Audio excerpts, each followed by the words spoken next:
Hi friends, మనస్మిత స్టోరీస్కి మీ అందరికీ స్వాగతం సుస్వాగతం. హాయ్ ఫ్రెండ్స్, ఈరోజు మనం చదువుకోబోయే కథ విభిన్న మనస్తత్వాలు, రెండవ భాగం, ఆఖరి భాగం. ఈ కథ కనుక మీకు నచ్చినట్లయితే తప్పనిసరిగా ఒక లైక్ ఇవ్వండి. అలాగే ఈ కథ పైన మీ అమూల్యమైన అభిప్రాయాన్ని ఓ చిన్న కామెంట్ ద్వారా తెలియచేయండి. మన ఛానల్ని సబ్స్క్రైబ్ చేసుకోవడం మర్చిపోవద్దు. సరే, కథలోకి వెళ్దామా? విభిన్న మనస్తత్వాలు, రెండవ భాగం, ఆఖరి భాగం. నీకే స్వార్థం ఎక్కువ, బంధాల విలువ తెలియదు అనుకుంటే నీ మొగుడు నిన్ను మించినవాడు. వాడికి అసలు బంధాలంటే ఏంటో కూడా తెలియదు. దొందే సరిపోయారు ఇద్దరికిద్దరు, గంతకు తగ్గ బొంతల్లా. అందుకే నేను బ్రతికుండగానే మొత్తం లెక్కలు తేల్చేస్తున్నాను అన్నాడు నరేష్ నిర్మోహమాటంగా. నేనంటే మీకందరికీ కోపం, మీకెవరికీ నేను ఇష్టం లేదు అనుకుంటూ విసవిస అక్కడి నుంచి వెళ్ళిపోయింది ప్రియా. ప్రియా చిన్నప్పటి నుంచి అంతే. ఆమెది విపరీతమైన స్వార్థ బుద్ధి. చిన్నప్పుడు ఇద్దరికీ డ్రెస్సులు తెస్తే కావాలని లయకు తెచ్చిన డ్రెస్ తను తీసుకునేది. అది నచ్చకపోయినా సరే లయకు ఇష్టమైంది కాబట్టి అది తనకు కావాలి, అంతే. తనకి తెచ్చిన డ్రెస్ని ఎక్కడో ఒక చోట చింపి దారాలు లాగి దాన్ని పాడు చేసి అప్పుడు లయకిచ్చేది. ఒక్కోసారి రెండూ నాకు నచ్చాయి, దానికి వేరేది కొనివ్వండి, అయినా దానికి లేకపోయినా పర్వాలేదులే అంటూ రెండూ తనే తీసుకునేది. బొమ్మలైనా బట్టలైనా ఏదైనా అంతే. లయ కూడా పెద్దగా వాదించేది కాదు. ప్రియ అడగగానే తీసుకో అక్క అని ఇచ్చేసేది. అందరూ చెల్లెళ్ళని ప్రాణంలో చూసుకుంటారు, కానీ ఈ పిల్లేంటో ఇలా తయారైంది అనుకొని బాధపడేవాళ్ళు నరేష్, శారద. నిజానికి ప్రియ శారద కూతురు కాదు, శారద అక్క లక్ష్మీ కూతురు. ప్రియ పుట్టినప్పుడు హెల్త్ ఇష్యూస్ వచ్చి పురిట్లోనే చనిపోయింది. దాంతో పురిటి పాపని ఎలా పెంచుతావని నరేష్కి శారదనిచ్చి పెళ్లి చేశారు ఆమె తల్లి తండ్రి. ప్రియది కూడా అచ్చంగా ఆమె తల్లి మనస్తత్వమే. లక్ష్మి కూడా శారద నరేష్ ప్రేమించుకుంటున్నారని తెలిసి తను అతన్నే పెళ్లి చేసుకుంటానని లేకపోతే చచ్చిపోతానని బెదిరించి శారదతోనే నరేష్కి చెప్పించి ఒప్పించేలా చేసింది. తప్పనిసరి లక్ష్మిని చేసుకున్నాడు నరేష్. అంత గొడవ చేసి పెళ్లి చేసుకొని నరేష్తో సవ్యంగా ఒకరోజు కూడా ఉండేది కాదు. ఎప్పుడూ గొడవ పడుతూ ఉండేది. ప్రతిదానికి శారదతో తనను పోల్చుకొని సూటీపోటీ మాటలంటూ ఉండేది భర్తని. భోజనం పెడుతూ కూర ఎలా ఉందండి అనేది. నరేష్ చెప్పబోయేలోపే అయినా నేను చేస్తే ఏం బాగుంటుందిలే, అదే శారద చేత్తో అయితే విషమైన అమృతంలా ఉంటుంది, కంచం నాకేసి మరీ తినేవాళ్ళు అని దెప్పి పొడిచేది. అలా ప్రతి విషయంలో, చీరలేంటి నగలేంటి, ప్రతి విషయంలో కూడా శారదతో తనని పోల్చుకొని ఇది శారదకైతే మీకు బాగా నచ్చేది అని దెప్పి పొడిచేది. మన మధ్యకు ప్రతిసారి శారదను ఎందుకు తీసుకొస్తావు అని విసుక్కునేవాడు నరేష్. అదంటే ఇష్టమైతే దాన్నే చేసుకోవచ్చుగా, నన్నెందుకు చేసుకున్నారు, నన్ను ప్రతిదానికి విసుక్కుంటున్నారు, తిడుతున్నారు అని ఏడుపు మొదలుపెట్టేది. 10 మంది వినేటట్లు గొడవ చేసేది. నరేష్కి పిచ్చెక్కిపోయేది. ఏం చేయాలో అర్థమయ్యేది కాదు. వసుంధర సర్ది చెప్పపోతే ఆమెను కూడా నానా మాటలు అనేది. అలా ప్రియకు కూడా ఏదైనా ఎలాగైనా ఎంత గొడవ చేసైనా ఎంతకు దిగజారైనా తనకి ఇష్టమైనది తన సొంతం చేసుకోవాలి అనే మొండి మనస్తత్వం తల్లిదే వచ్చింది. శారద తన తల్లి కాదు, లయ తనకి సవతి చెల్లి అని ప్రియకి తెలియదు, లయకి కూడా తెలీదు. ఆ మాట చిన్నప్పటి నుంచి చుట్టుపక్కల వాళ్ళని కూడా మాట్లాడనివ్వకపోవడంతో ఎవరికీ ఆ విషయం పెద్దగా తెలియదు. తెలిసిన పెద్దవాళ్లకు కూడా గుర్తు లేకుండా పోయింది. అంతగా ప్రియని ప్రేమగా పెంచింది శారద. అయినా కూడా జాతి లక్షణం అన్నట్లుగా లయ మీద ఆమెకు తెలియకుండానే శత్రుత్వం ఏర్పరచుకుంది ప్రియ. ఇక ఊర్లో ఉండటం ఇష్టం లేక 2 రోజులకి విజయ్, ప్రియ హైదరాబాద్కి బయలుదేరారు. వెళ్లే ముందు రోజు ఎవరూ లేకుండా చూసి అజయ్ని కలిసింది ప్రియ. పిల్లల పెళ్లిళ్ళు నిర్విఘ్నంగా అయిపోయాయి అని తమ కులదేవత గుడికి వెళ్లి మొక్కు తీర్చుకోవాలని చెప్పింది వసుంధర. అందరూ కలిసి బయలుదేరారు. పొలం వెళ్లిన అజయ్, నేను వచ్చి స్నానం చేసి గుడి దగ్గరికి వస్తాను, మీరు వెళ్ళి అక్కడ కార్యక్రమాలు చేస్తూ ఉండండి అని చెప్పాడు. అది విన్న ప్రియ తీరా దేవాలయానికి బయలుదేరబోయే సమయంలో తనకు పీరియడ్స్ వచ్చాయి అని రావటం కుదరదని చెప్పింది. సరే అన్నీ తాకకుండా నీ రూంలోనే కూర్చో అని చెప్పి అందరూ వెళ్ళిపోయారు. కాసేపటికి అజయ్ వచ్చాడు. ఇంట్లో ఎవరూ లేరు అనుకున్నాడు. గబగబా స్నానం చేసి వచ్చి అటు తిరిగి తల తుడుచుకుంటున్నాడు. టవల్ కట్టుకుని ఉన్నాడు. డ్రెస్ కూడా వేసుకోలేదు. ఎవరూ లేరని తన రూమ్ డోర్ కూడా వేయలేదు. అది గమనించిన ప్రియ అజయ్ని చూసి, ఆహా, ఏం బాడీ బాబా నీది అనుకుంది. పొలం పని చేయటం వల్ల జిమ్కి వెళ్లకుండానే కండలు తిరిగి ఉంది అతని బాడీ.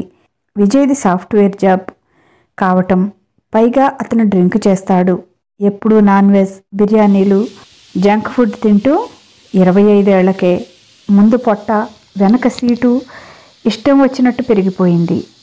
ఎలాగైనా తన మనసులో మాట చెప్పాలి, అతన్ని తన వైపు తిప్పుకోవాలి అనుకొని కామ్గా పిల్లిలా వెళ్ళి వెనుక నుంచి అతన్ని హక్ చేసుకుంది. ఒక్కసారిగా ఉలిక్కిపడ్డాడు. లయ, నువ్వు వెళ్ళలేదా? నా కోసం ఆగావా అని ఆమె చెయ్యి పట్టుకొని తన ముందుకు తిప్పుకొని ముద్దు పెట్టుకోబోతూ ప్రియని చూసి, ఏయ్, నువ్వేంటిక్కడ అంటూ విదిలించుకున్నాడు. ప్రియ అజయ్ని వదలకుండా ఇంకా గట్టిగా హక్ చేసుకొని, ప్లీజ్ బావా, నన్ను దూరంగా నెట్టకు, నాకు నువ్వు కావాలి అంటూ అతన్ని ముద్దు పెట్టుకోబోయింది. అంతే, అజయ్లో కోపం కట్టలు తెంచుకుంది. గట్టిగా ఆమె చేతులు పట్టుకుని బలవంతంగా ఆమెను దూరంగా జరిపి చెంప మీద లాగిపెట్టి ఒకటి కొట్టాడు. వేలి గోడకి గుద్దుకుంది. దవడ కదిలిపోయినట్లు అనిపించింది. తల గిర్రున తిరిగిపోతుంది. కళ్ళు బయర్లు కమ్మాయి ప్రియాక దెబ్బకి. అలా కొడతాడు అని ఊహించలేదు. అసలామె గుడ్లు తేలేసి చెంప పట్టుకొని గోడ కానుకొని అలాగే ఉండిపోయింది.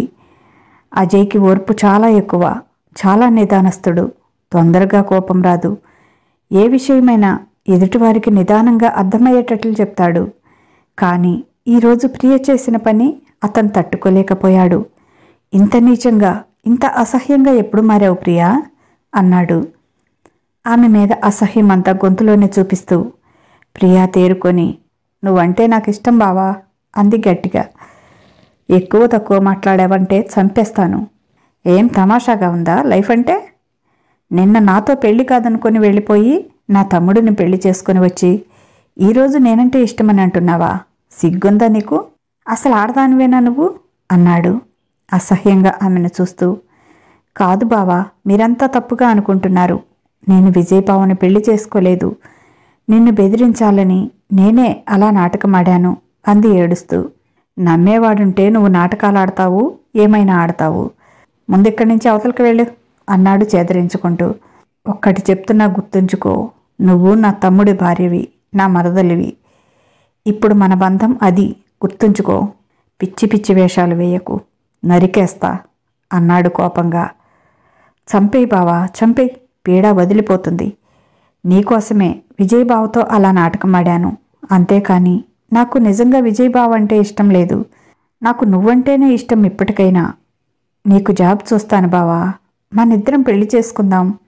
ఇక అక్కడే ఉండిపోదాం. ప్లీజ్ బావా, నాతో పాటు వచ్చేయి అంది. ఇలా మాట్లాడటానికి నీకు సిగ్గని పెంచటం లేదా ప్రియా? ఓ వైపు చెప్తూనే ఉన్నాను నువ్వు నా తమ్ముడు భార్యవి అని. ఇంకా ఇలా ఎలా మాట్లాడుతున్నావు? పెళ్లి చేసుకొని కనీసం 2 రోజులు కూడా కావటం లేదు. నీ మీద నీకే అసహ్యం వేయటం లేదా ఇలా మాట్లాడటానికి అన్నాడు అజయ్ కోపంగా. బావా, నువ్వంటే నాకు ఇష్టం, నువ్వు నాకు కావాలి అంది ఏడుస్తూ. వద్దనగానే విసిరేయటానికి, కావాలనుకోగానే తెచ్చుకోవటానికి నేనేమీ వస్తువును కాదు. నీ ఇష్టం వచ్చినట్లు ఆడటానికి బొమ్మనీ కాదు. నేను ఇప్పటికీ ఎప్పటికీ నువ్వు కోరుకున్నట్లుగా ఉండలేను. నా వృత్తి వ్యవసాయం.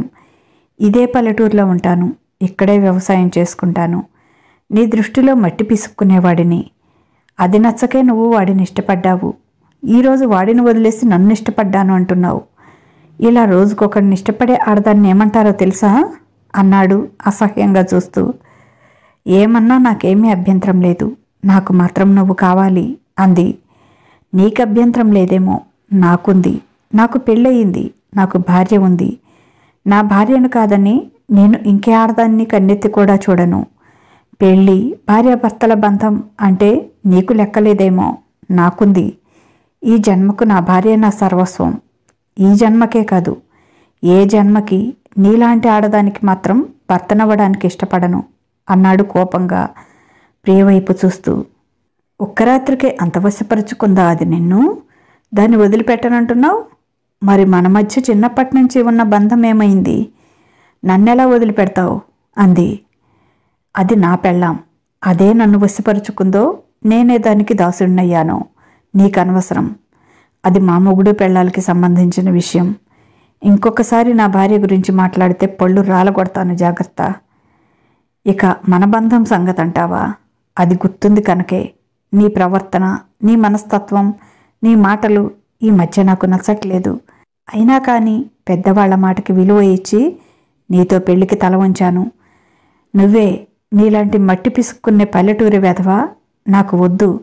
నీలాంటి కంట్రీ బ్రూట్తో నేను కాపురం చేయలేను అని పెళ్లికి 2 గంటల ముందు నన్ను కాదని నా తమ్ముడితో వెళ్ళిపోయావు. పచ్చిగా చెప్పాలంటే పెళ్లిలోంచి పెళ్లి కొడుకు తమ్ముడితో లేచిపోయావు. చెయ్యాల్సిందంతా చేసి ఇప్పుడు మన చిన్నప్పటి బంధం సంగతి అని మాట్లాడతావేంటి? నీకు ఆ అర్హత ఉందా? ఆ క్షణమే నీ మీద కొద్దో గొప్ప నా మనసులో ఉన్న ఇష్టం చచ్చిపోయింది. నిన్ను నా మనసులోంచి పూర్తిగా తొలగించేశాను. చచ్చిపోయిన మొక్క ఎప్పటికీ బ్రతకదు. ఇప్పటి వరకు నా మేనమామ కూతురు, నా తమ్ముడు భార్య అనే బంధం ఉండేది. నువ్విప్పుడు చేసిన పనికి నీ మీద అసహ్యం తప్ప ఇంకేమీ లేదు. నువ్వు ఒక ప్రాస్టిట్యూట్ లాగా ప్రవర్తిస్తున్నావు. అర్థమవుతుందా నీకు అన్నాడు. ఆమెకు వివరణ ఇవ్వకపోతే ఇలాగే మొండితనంగా మాట్లాడుతుంది, కుటుంబాలు విడిపోయే పరిస్థితి వస్తుంది అని. ఓహో, నీ తమ్ముడిని పెళ్లి చేసుకొని ఇప్పుడు నిన్ను హక్ చేసుకుంటేనే నేను ప్రాస్టిట్యూట్లా కనబడుతున్నానా? మరి నువ్వు నీ పెళ్ళాం నిన్న రాత్రి చేసిందేంటి? అదేమైనా పూజ పవిత్రమైనదా? నిన్నటి వరకు నీ తమ్ముడికి పెళ్ళాం అనే కదా దాన్ని అనుకుంది, నా మొగుడివి అనే కదా నిన్ననుకుంది. అలాంటి మీరిద్దరూ తాడి మెడలో పడగానే ఒక్కరోజుకే అన్నీ మర్చిపోయి కింద మీద పడొచ్చు, కాపురం వెలగబెట్టొచ్చు. దాన్నేమంటారు? అసలు నేను అలా వెళ్ళానో లేదో, ఇలా నా చెల్లెలతో నీ తమ్ముడికి త్వరలో కాబోయే భార్య అనుకుంటున్న అమ్మాయితో నువ్వైతే పెళ్లి సెటిల్ చేసుకోవచ్చు. పెళ్ళయ్యి కాగానే కాపురం మొదలు పెట్టేసేయొచ్చు. అదే నేను చేస్తే మాత్రం పెద్ద నేరము, ఘోరమా అంది ఆవేశంగా ప్రియా. నోరు ముయ్యి, పిచ్చి పిచ్చిగా మాట్లాడకు. నిన్నటి వరకు కాదు, 6 నెలల క్రితం వరకు లయకి విజయ్కి పెళ్లి చేయాలి అనుకున్నారు. విజయ్ పోయినసారి వచ్చినప్పుడే చెప్పాడు, లయ అంటే నాకు ఇష్టం లేదు, తను నాకు సెట్ అవ్వదు, నేను తనని పెళ్లి చేసుకోలేను, చదువుకొని జాబ్ చేసే అమ్మాయిని పెళ్లి చేసుకోవాలి అనుకుంటున్నాను అని మా ఇంట్లో చెప్పాడు. ఆ విషయం మామయ్యకి కూడా చెప్పేసిందమ్మా. ప్రియ పెళ్లి జరిగాక ఎక్కడైనా సంబంధాలు చూద్దాం లేక అన్నాడు మీ నాన్న. ఆ విషయం విజయ్ లైకి కూడా చెప్పాడు. నీ ఇష్టం బావా, నువ్వంటే నాకు కూడా ఇంట్రెస్ట్ ఏమీ లేదు, నువ్వు చదువుకున్న అమ్మాయిని చూసుకొని పెళ్లి చేసుకో బావా అని చెప్పింది. వెళ్ళి నీ మొగుడిని అడుగు ఈ విషయం నిజమా కాదా అని. అర్థమైందా? అందుకే నువ్వు పెళ్లి వద్దని వెళ్ళిపోయావని తెలిసినప్పుడు పీటల మీద పెళ్లి ఆగిపోతే 2 కుటుంబాలకు తలవంపులు వస్తుంది, ఊర్లో పరువు పోతుంది, నీ గురించి 10 మంది 10 రకాలుగా అనుకుంటారు అని అప్పుడు లైకి ఇష్టమైతే తనని పెళ్లి చేసుకుంటాను అని చెప్పాను. గతంలో నా తమ్ముడు నేను లయని పెళ్లి చేసుకోను అని చెప్పకుండా ఉంటే ప్రాణం పోయినా లయ గురించి అలాంటి ఆలోచన చేసేవాడిని కాదు. నీలాగా బంధాల విలువ తెలియని వాళ్ళం కాదు నేను, నా భార్య. అర్థమైందా? నీ చెల్లెలి భర్తని, నీ భర్తకి అన్నని నన్ను కోరుకుంటున్నావంటే నీ మీద నీకే అసహ్యం అనిపించట్లేదా? ఏదో పెద్ద చదువు వెలగబెట్టాను అంటావు. ఇదేనా నీ చదువు? ఇదేనా నీ సంస్కారం? చిచి, అసహ్యం వేస్తుంది ప్రియా నిన్ను చూస్తే అన్నాడు అసహ్యంగా మొహం పెట్టుకొని. ఆమెను గదిలో నుంచి బయటకు నెట్టి తలుపులు వేసుకొని డ్రెస్ వేసుకొని బైక్ తీసి దేవాలయానికి వెళ్ళాడు. అజయ్ అన్న మాటలకి కోపంతో బుసలు కొడుతూ వెళుతున్న అతన్ని చూస్తూ ఉండిపోయింది. నా సంగతి నీకు తెలియదు బావా, నేను కోరుకున్నది నాకు దక్కకపోతే నేను రాక్షసిని అవుతాను. నిన్ను, నీ కుటుంబాన్ని నాశనం చేస్తాను, 2 ముక్కలు చేస్తాను. కుటుంబం బంధాలు అని విర్రవీగుతున్నావుగా, చూడు నేనేం చేస్తాను అనుకుంటూ సైకోలాగా ఊగిపోతూ ఉంది. ఆ తర్వాత రోజే విజయ్ ఆమెను తీసుకుని హైదరాబాద్ వచ్చేశాడు. అజయ్ లయ మాత్రం ప్రియ గురించి పట్టించుకోకుండా చాలా హ్యాపీగా ఉంటున్నారు. పగలంతా పొలంలో, రాత్రి ఎప్పుడు విడిపోని జంట పక్షుల్లా కలిసే ఉంటారు. ఊర్లో అందరికీ ముచ్చట వేసేది వీళ్లను చూస్తే. అజయ్ పెద్ద స్థాయిలో ఆర్గానిక్ ఫామ్ పెట్టి ఎరువులు తయారు చేయాలి, దానితోనే పంటలు పండించాలి, ఊళ్ళో రైతులకు కూడా ఆ ఎరువులమ్మి తమ ఊరి మొత్తాన్ని ఆర్గానిక్ ఫార్మేషన్ కిందకి తీసుకురావాలి అనుకున్నాడు. కానీ దానికి అతని దగ్గర తగినంత డబ్బు లేదు. ఏం చేయాలి అనుకుంటుంటే పొలం అమ్మితే వ్యవసాయానికి కష్టం కనుక తన బంగారం ఇచ్చి ఈ గోల్డ్ అమ్మేసి నువ్వు మొదలు పెట్టాలనుకున్న కంపెనీ మొదలుపెట్టు బావా. ఇవన్నీ ఇంట్లో ఉన్నా చేసేదేమీ లేదు. బ్యాంకు లాకర్లో ఎదురు డబ్బిచ్చి దాచుకోవడం తప్ప వీటి వల్ల యూజ్ ఏమీ లేదు అని అజయ్కిచ్చింది. అజయ్ వాటిని తీసుకోవటానికి ఇష్టపడలేదు. ఇది నీ పుట్టింటి వాళ్ళు నీకు ఇచ్చిన బంగారం, దీన్ని నేను ఎలా అమ్ముకోనే? నాకు చేత అయితే ఇంకా కొంచెం కొనిపెట్టాలి కానీ అన్నాడు. ఏంటి బావా అలా అంటావు? నువ్వు వేరు నేను వేరు కాదు అంటావుగా. మరిప్పుడు సొమ్ము దగ్గరికి వచ్చేటప్పటికి నీది నాది అంటున్నావు. నేనే నీ దాన్ని అయినప్పుడు నా సొమ్ము నీది కాదా? నీ సొమ్ము నాది కాదా? తీసుకో బావా. నీకు మనీ వచ్చినప్పుడు మళ్ళీ నాకు కొనిద్దువు గాని. ప్లీజ్ బావా, నువ్వు తీసుకోకపోతే నువ్వు నన్ను పరాయిదానిలా చూస్తున్నావని నేను ఫీల్ అవుతాను అంది ఏడుపు మొహం పెట్టి. అప్పుడే అక్కడికి వచ్చి అదంతా విన్న నరేష్, దాని మాట వినరా, లేకపోతే ఏడుస్తుంది. దాన్ని చేత్తో ఇస్తే మట్టైనా బంగారం అవుతుంది. ఇక బంగారం ఇస్తుందంటే ఏమవుతుందో చూసుకో నీ భవిష్యత్తు. తీసుకెళ్ళి అమ్ముకొని నువ్వు చేయాలనుకున్నది చేసుకో. రేపు నువ్వు ఇంత సంపాదిస్తే దానికి కాక ఇంకెవరికి పెడతావు అని కూతురికి సపోర్ట్ చేశాడు నరేష్. కోడల్ని చూసి వసుంధర కూడా కోడల్లాగే 4 గాజులు, నాంతాడు, నల్లపూసలు ఉంచుకొని మిగతావన్నీ ఊడ్చి కొడుక్కి ఇచ్చింది. నీకు లాభాలు వచ్చిన రోజు మా సొమ్ము మాకు తిరిగిద్దు గాని ఇప్పుడైతే తీసుకో. నీ మీద మాకు నమ్మకం ఉందిరా, నువ్వేదైనా సాధించగలవని అని తన బంగారం కూడా కొడుకు చేతుల్లో పెట్టింది. ముందు తాకట్టు పెడదామనుకున్నాడు. దానికి వడ్డీలంతా కలిపి తడిసి మోపిడవుతుంది. ఈరోజు సగం డబ్బే వస్తుంది. మనం తీసుకోబోయేటప్పటికి వడ్డీ అంతకంతా అవుతుంది. తాకట్టు వద్దు, అమ్మేసేయ్ బావా అని చెప్పింది లయ. అలాగే గోల్డ్ అంతా అమ్మి ఆర్గానిక్ ఫార్మా కంపెనీ పెట్టాడు. దానిని లయ పేరు మీదే రిజిస్ట్రేషన్ చేపించాడు. తమ పొలం కాక ఊళ్ళో ఇంకా కౌలుకి తీసుకొని అన్ని రకాల కూరగాయలు, పళ్ళ తోటలు, పూల తోటలు వేశాడు. ఒక్కొక్క సంవత్సరం కౌలు విస్తీర్ణం ఎక్కువ చేసుకుంటూ పోయాడు. ఆర్గానిక్ ఫార్మా కంపెనీ కూడా లాభాల్లో నడుస్తోంది. ఊర్లో రైతులందరూ ఆర్గానిక్ ఎరువుల ద్వారానే పంటలు పండిస్తున్నారు. ఆ ఊరిని టీవీల్లో, పేపర్లలో గొప్పగా పొగుడుతూ ఆ ఊరంతా ఆర్గానిక్ పంటలే పండిస్తున్నారు. ఇది ఒక యువకుడి చొరవ వల్ల సాధ్యమైంది. చదువుకొని కూడా వ్యవసాయంలోకి దిగి తను ఆర్గానిక్ పంటలు పండిస్తూ తన తోటి రైతులందరికీ కూడా నచ్చచెప్పి వాళ్ళని కూడా అదే దారిలో నడిపిస్తున్నాడు. అతనే సొంతంగా ఒక ఆర్గానిక్ ఫార్మా కంపెనీని స్థాపించాడు. ఆ ఊర్లోనే కాక చుట్టుపక్కల ఊర్లలోని రైతులకు కూడా అతను సహకారం, సలహాలు అందిస్తున్నాడు అని అజయ్ గురించి, ఆ ఊరి గురించి గొప్పగా చెప్పడంతో అందరూ ఆ ఊరు వచ్చి చూసి తెలుసుకొని వెళ్ళి తమ పొలాల్లో కూడా ఆర్గానిక్ సాగు చేస్తున్నారు. చుట్టుపక్కల ఊళ్ళలో రైతులందరికీ అజయ్ ఒక మార్గదర్శిగా అయ్యాడు. రైతులంతా డిమాండ్ చేయడంతో ఇంకొక ఆర్గానిక్ ఫార్మా కంపెనీని కూడా పెట్టాడు. వచ్చిన లాభాలతో ముందుగా తల్లికి గోల్డ్ కొనిచ్చాడు. ఆ బంగారం కోసం ప్రియ, విజయ్ మధ్యలో వచ్చినప్పుడు గొడవ పడుతున్నారు. ప్రియ రచ్చరచ్చ చేస్తుంది, అంతా పెద్ద కొడుక్కే పెడుతున్నారు అని. అది నా పుట్టింటి వాళ్ళు పెట్టింది, అడగటానికి నువ్వెవరు అంది వసుంధర. అయినా ఆమె వినేది కాదు. ఏం పెద్ద కొడుకు పుట్టినట్లు చిన్న కొడుకు పుట్టలేదా? మీ సొమ్ము మీద విజయ్కి హక్కు లేదా? అతని భాగం అతనికి పంచండి అంటూ వచ్చినప్పుడల్లా గొడవ చేసేది. మేము బ్రతికి ఉండగా పూచికపొల్ల కూడా ఇచ్చేది లేదు, మేము పోయాకే ఏదైనా అనేది వసుంధర.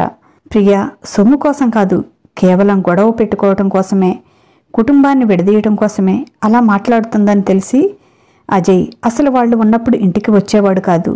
అన్న బాగా సంపాదిస్తున్నాడని తెలిసిన విజయ్కి కన్ను కుట్టింది. ఈ మధ్యనే 50 ఎకరాల ల్యాండ్ కొన్నాడని, దానిని లై పేరు మీద పెట్టాడని తెలిసింది. దాంతో ప్రియా, విజయ్ వచ్చి గొడవ చేశారు. ఉమ్మడి కుటుంబంలో సొమ్ముతో పొలం కొని దాన్ని తన పెళ్ళాం పేరుతో ఎలా పెట్టుకుంటాడు అని గొడవ చేసింది ప్రియా. అసలు ఆ విషయం అడగటానికి నువ్వెవరే అన్నాడు నరేష్. ఆ మాట అడగటానికి అసలు నువ్వెవరు? ఇది మా ఇల్లు, మా అత్తగారిల్లు. ఈ ఇంట్లో ఈ ఆస్తిలో నాకు హక్కు ఉంది. నువ్వు మాట్లాడితే మర్యాదగా ఉండదు నాన్న అని తండ్రిని విదిలించి పారేసింది. ఏంటే ఆ మాటలు అని మందలించిన అత్తామామల్ని. ఏం ఈ మాట మీ పెద్ద కొడుకుని ఎందుకు అడగలేదు? అంత పొలం కొని దాని పేరు మీద పెడుతుంటే చూస్తూ ఊరుకున్నారు.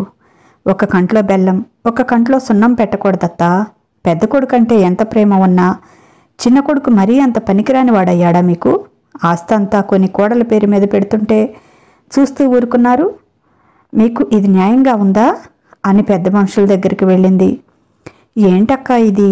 నీకేదైనా కావాలంటే అత్తని మామయ్యని అడిగి తీసుకో, అంతేకాని ఎందుకు పరువే ప్రాణంగా బ్రతికే అత్తని మామని బజారుకి లాగుతున్నావు? నీకేం లోటు చేశారు వాళ్ళు? తప్పక్క ఇది, నువ్వు తప్పు చేస్తున్నావు. నీకు డబ్బు కావాలంటే బావని అడుగు, ఇస్తాడు. అంతేకాని ఇలా ఇంటి పరువు తీయకు, మనమే నలుగురిలో నవ్వులు పాలవుతాము అని బ్రతిమాలింది. చాలేవే నంగనాచి, ఓ పక్కన మొగుడు పెళ్ళాం కలిసి ఆస్తంతా మాకు లేకుండా ఆక్రమించుకుంటూ నంగనాచి కబుర్లు చెప్తున్నావు. నిన్ను నీ మొగుడుని బజార్లో నిలబెట్టి కడగకపోతే, మీ పరువు తీయకపోతే నా పేరు ప్రియనే కాదు అంది. ఏంటక్క ఇది? బావంటే మన ఊర్లోనే కాదు చుట్టుపక్కల ఊళ్ళలో కూడా ఎంత మర్యాదగా చూస్తారు. అలాంటి బావ పరువు తీస్తే నీకేం వస్తుంది? నీకేదైనా కక్ష ఉంటే నా మీద తీర్చుకో. నీకు చిన్నప్పటి నుంచి నా మీదేగా కోపం. అంతేకాని ఇలాంటి పనులు చేసి బావ పరువు తీయకక్క, నీకు దండం పెడతాను అంది.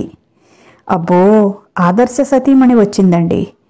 నాకు కావాల్సింది మీ బోడి డబ్బు కాదే, పంచాయతీలో 10 మంది ముందు నిలబెట్టి నీ మొగుడు పరువు తీయటమే నాకు కావాలి అంది కసిగా. అంతలో పెద్ద మనుషులు అంతా ఇంటికి వచ్చారు. ఏంటి బాబాయ్ ఇలా వచ్చారు? రండి కూర్చోండి అంటూ వాళ్ళకి మర్యాద చేసింది లయ.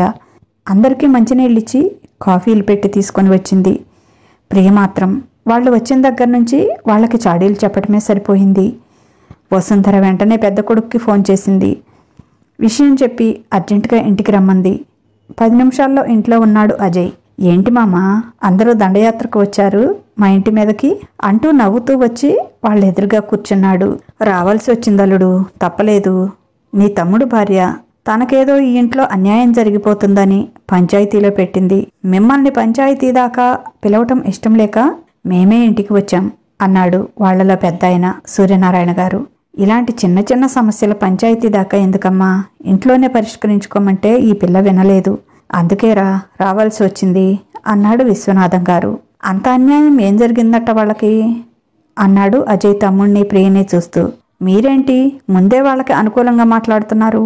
ఇలా మాట్లాడితే అసలు మాకేం న్యాయం జరుగుతుంది అని చిరాకు పడింది ప్రియ.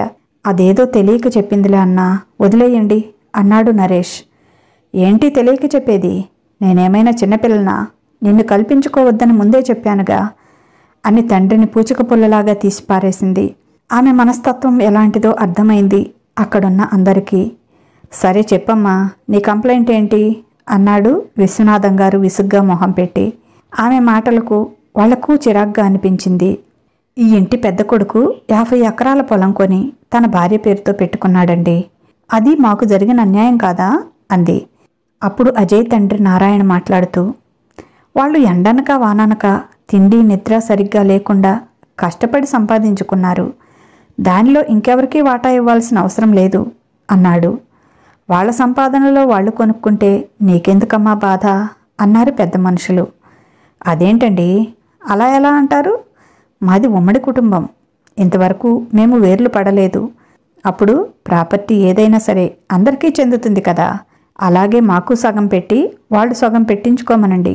మొత్తం వాళ్లే కాజేస్తే ఎలా అంది. అంత పెద్ద మాటలు ఎందుకులేమ్మా అని అజయ్ నువ్వే చెప్పరా ఏంటో అన్నాడు. మనది ఉమ్మడి కుటుంబమా అన్నాడు అజయ్. అవును, మనం ఇంకా వేర్లు పడలేదు కదా, మా ఆస్తి మాకు ఇవ్వలేదు కదా. అలాంటప్పుడు మనది ఉమ్మడి కుటుంబమే కదా బావగారు అంది దీర్ఘం తీస్తూ. అవును, మనది ఉమ్మడి కుటుంబమే. సరే, ఇన్ని సంవత్సరాల నుంచి మీ ఇద్దరి శాలరీ మొత్తం అక్కడ పెట్టండి, భాగాల గురించి తర్వాత మాట్లాడుకుందాం అన్నాడు అజయ్. అజయ్ ఆ మాట అంటాడని అస్సలు ఊహించలేదు వాళ్ళు. మా శాలరీ మా ఖర్చులకే సరిపోతుంది, ఇంకెక్కడుంది? మేమేమీ మీ దగ్గర నుంచి రూపాయి కూడా తీసుకువెళ్ళటం లేదుగా అంది. మీ ఇద్దరికీ కలిపి నెలకి 9 లక్షల పైనే శాలరీ వస్తుంది. మీ ఇద్దరూ ఎంత కష్టపడి తిని జల్సా చేసి ఖర్చు పెట్టినా 1,00,000 రూపాయలు ఖర్చు అవుతుందేమో. మిగిలిన 8 లక్షలు మీ పెళ్ళైన దగ్గర నుంచి లెక్క కట్టి అక్కడ పెట్టండి. నేను పాత లెక్కే చెప్తున్నాను.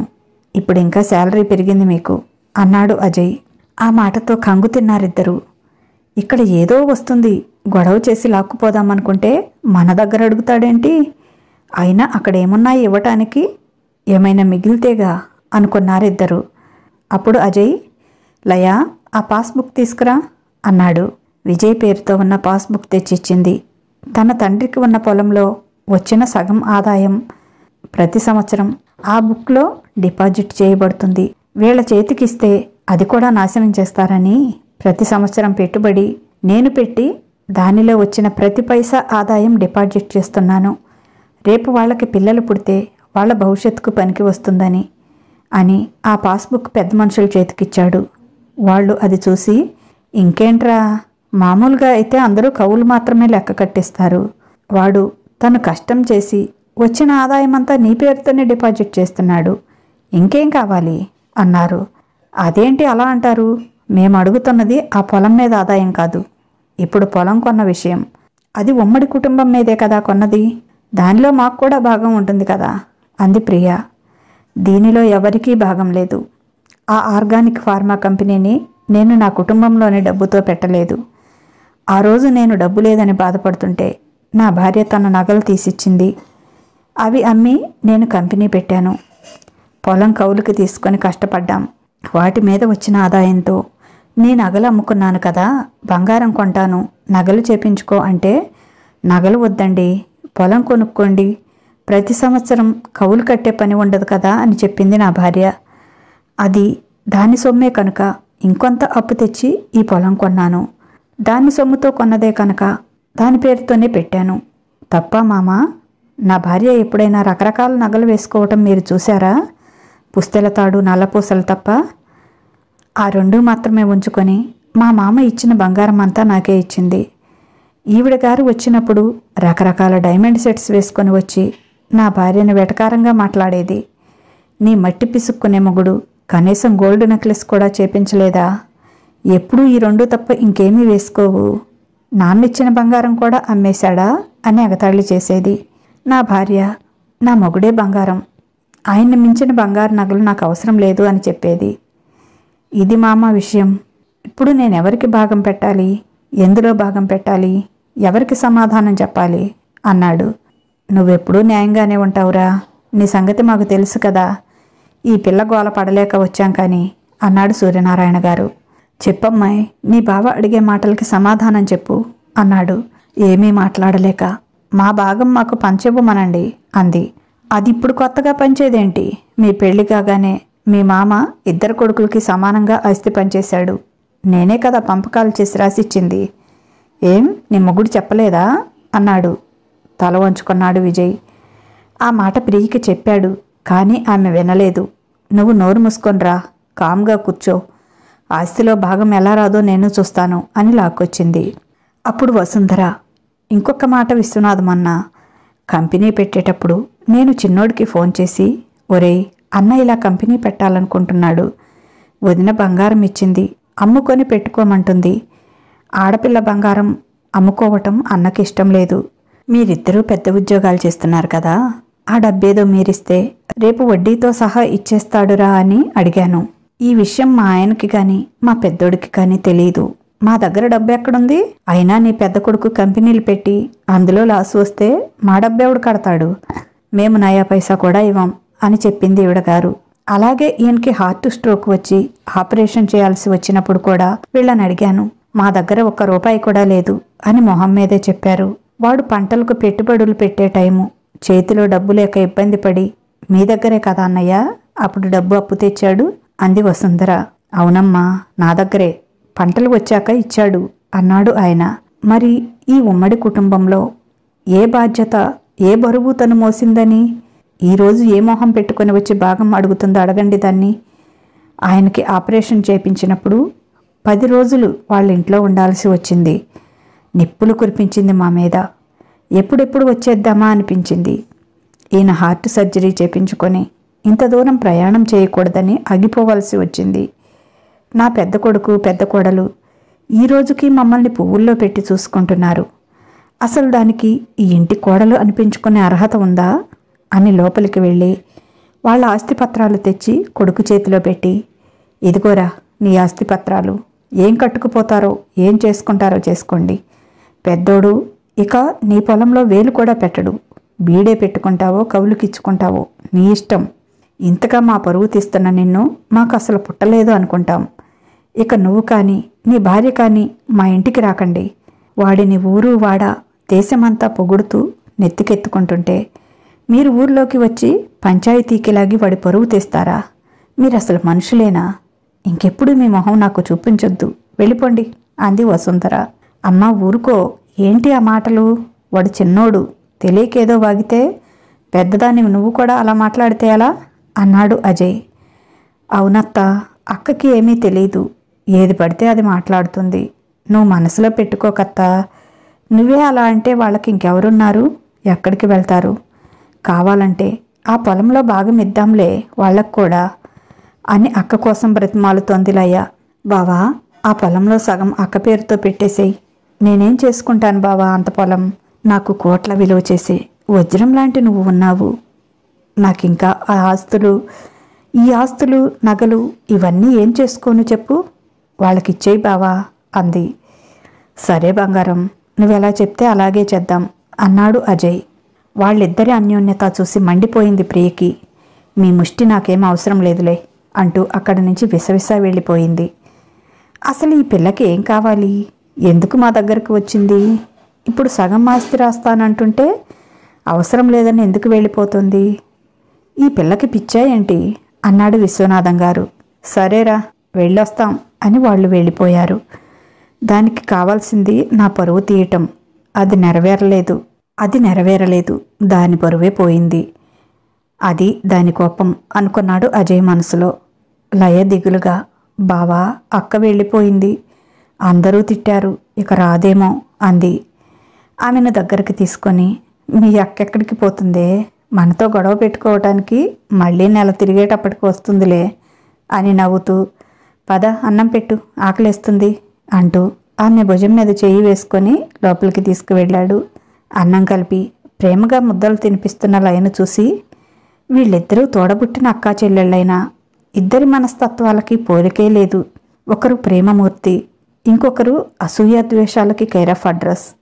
ఇద్దరూ భిన్న ధృవాలు, విభిన్న మనస్తత్వాలు అనుకున్నాడు విజయ్. ఇదండి కథ. ఎలా ఉంది? మీకు నచ్చిందా? ఈ కథ కనుక మీకు నచ్చినట్లయితే తప్పనిసరిగా ఒక లైక్ ఇవ్వండి. అలాగే ఈ కథ పైన మీ అమూల్యమైన అభిప్రాయాన్ని ఓ చిన్న కామెంట్ రూపంలో తెలియజేయండి. మన స్మిత స్టోరీస్ని మాటే మంత్రం ఛానల్ని సబ్స్క్రైబ్ చేసుకోండి. మీకు తెలిసిన వారికి షేర్ చేయండి. ఇక ఉంటాను. బాయ్. మీ లక్ష్మీ ఘంట.